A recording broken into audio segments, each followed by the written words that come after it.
Kesawar Pria, saya nak tunjukkan bagaimana proses pendigitalan berlaku di sekolah saya. Jom ikut saya.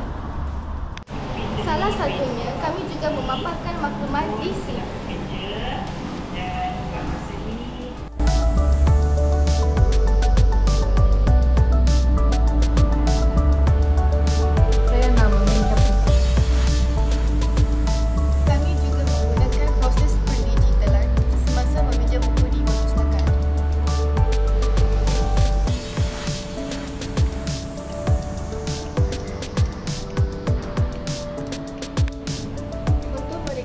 Data kurikulum, sekolah kami juga menggunakan sistem pendigitalan. Jom saya tunjuk.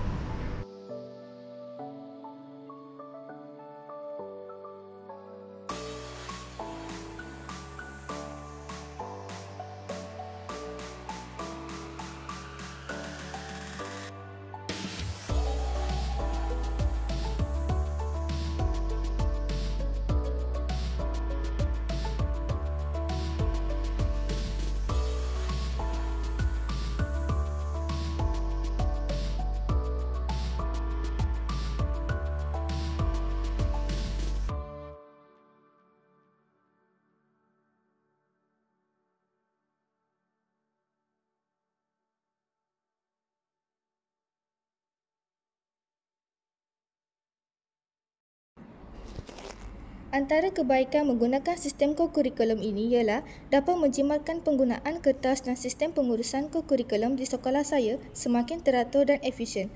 Guru-guru boleh menggunakan perisian ini di mana-mana sahaja kerana boleh menggunakannya dengan menggunakan laptop dan juga telefon pintar. Mudah bukan? Semuanya hanya di hujung jari.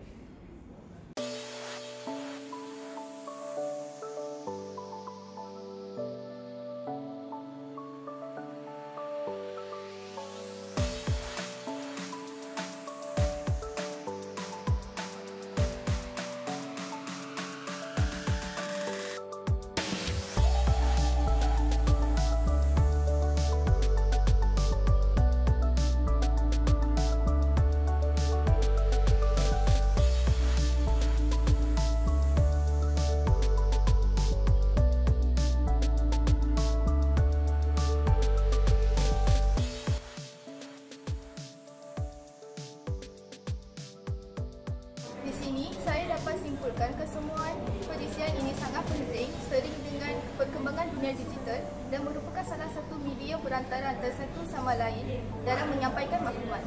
Akhir sekali, media digital pemangkitan konsep cemerlangan bahal 2. Sampai berjumpa lagi. Bye.